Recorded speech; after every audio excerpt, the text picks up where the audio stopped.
Nah, di bab 2 pelajaran PKK kita akan bahas tentang peluang usaha.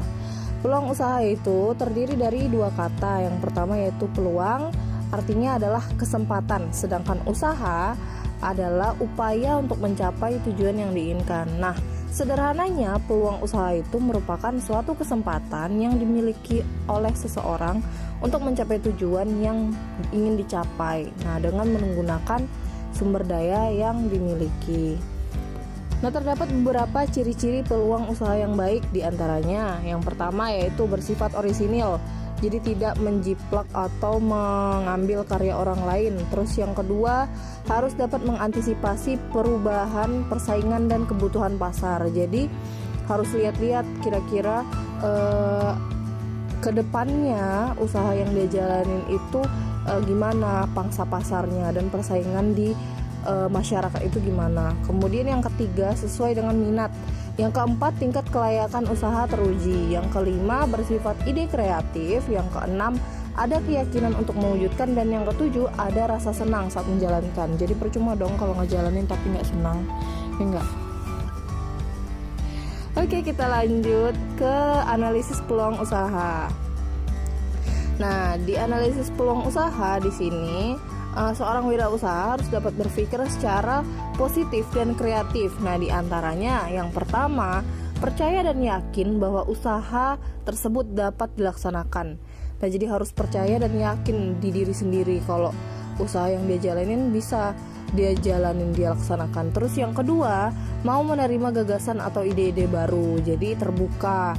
Jadi tidak berarti suatu saat memulai dia memiliki ide, kemudian ya untuk seterusnya begitu. Jadi harus menerima gagasan atau ide-ide baru, mengikuti perkembangan zaman atau perkembangan pada saat itu.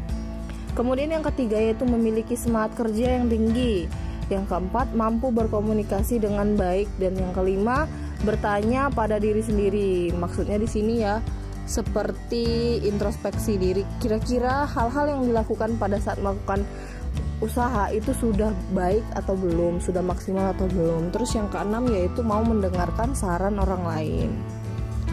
Nah, ada beberapa persiapan peluang usaha. Jadi untuk melakukan analisis peluang usaha itu dibutuhkan persiapan sebagai berikut. Jadi ada persiapannya.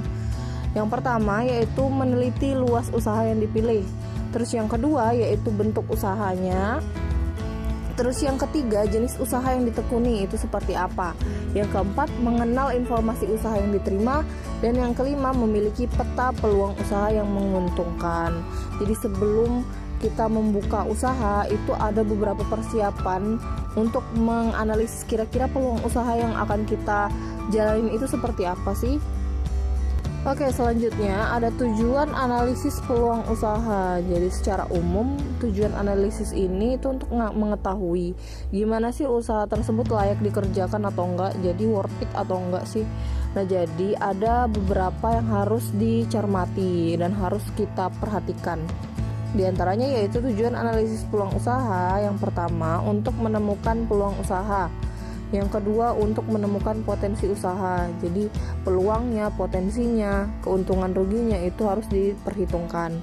Kemudian yang ketiga yaitu untuk mengetahui besarnya potensi usaha yang tersedia. Dan yang keempat, untuk mengetahui berapa lama usaha itu dapat bertahan.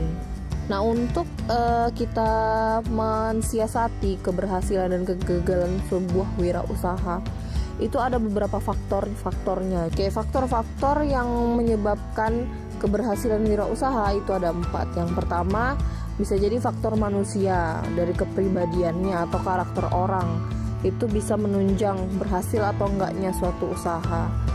Terus yang nomor 2 yaitu ilmu pengetahuan. Jadi ilmu itu membantu kita dalam menghadapi berbagai persoalan. Jadi dalam mengelola usaha itu kita pasti dihadapkan dalam berbagai macam kondisi. Nah, ilmu pengetahuan inilah yang akan ngebantu kita untuk bertahan di dunia wirausaha. Nah, setelah ilmu pengetahuan, faktor manusia yang lain yang mempengaruhi keberhasilan wirausaha adalah pengalaman yang dimiliki. Jadi kan ada pepatah nih mengatakan bahwa pengalaman adalah guru terbaik. Jadi kita bisa belajar dari pengalaman diri sendiri maupun pengalaman orang lain. Nah, pengalaman orang lain itu juga bisa kita amati secara langsung, bisa juga kita lihat kisah-kisah inspiratifnya atau dari media-media seperti televisi, internet, dan lain-lain. Nah, faktor kedua yang menyebabkan keberhasilan wirausaha yaitu keuangan. Jadi selain faktor manusia, faktor keuangan juga mempengaruhi. Nah, faktor keuangan ini merupakan salah satu pendukung keberhasilan dalam usaha. Jadi kalau nggak ada modal, usaha tidak mungkin bisa berjalan. Jadi harus ada modal dulu, seperti misalnya pembelian bahan baku, peralatan, perlengkapan kerja, gaji karyawan, promosi, dan kegiatan operasional lainnya.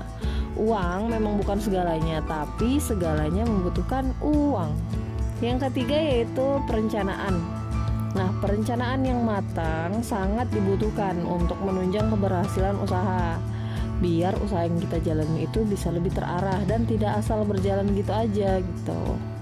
Nah, jadi kita juga harus ngerencanain kira-kira produk apa yang mau dibuat, terus modalnya berapa, terus calon konsumennya itu siapa, terus di mana tempat usahanya, dan siapa aja kira-kira yang terlibat dalam kegiatan usaha kita.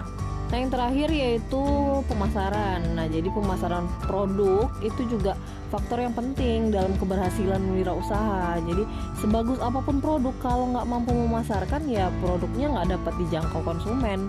Jadi nggak bakal bisa berhasil gitu. Nah, jadi ada beberapa yang harus dipikirkan. Kira-kira siapa yang akan memasarkannya, terus kira-kira siapa yang mau beli produknya, kira-kira terus strateginya untuk pemasaran itu gimana. Nah, itu yang perlu dipikirkan ketika menjalankan suatu usaha. Nah, kemudian selain faktor-faktor penyebab keberhasilan wirausaha, ada juga nih faktor-faktor penyebab kegagalannya. Jadi kegagalan itu bisa dari berbagai hal ya. Nah, ini salah satunya menurut Zimmerer. Jadi si Zimmerer ini bilang kalau yang menyebabkan wirausaha gagal itu ada beberapa di antaranya.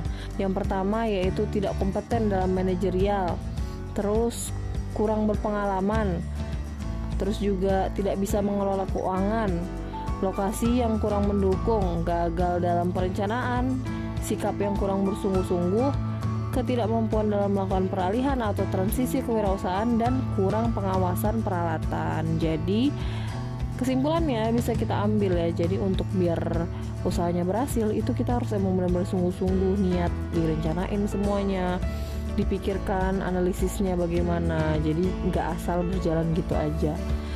Oke, sekian untuk pelajaran PKK di bagian peluang usaha yang bagian pertama. Nanti kita lanjut di bagian kedua. Oke, sekian, assalamualaikum.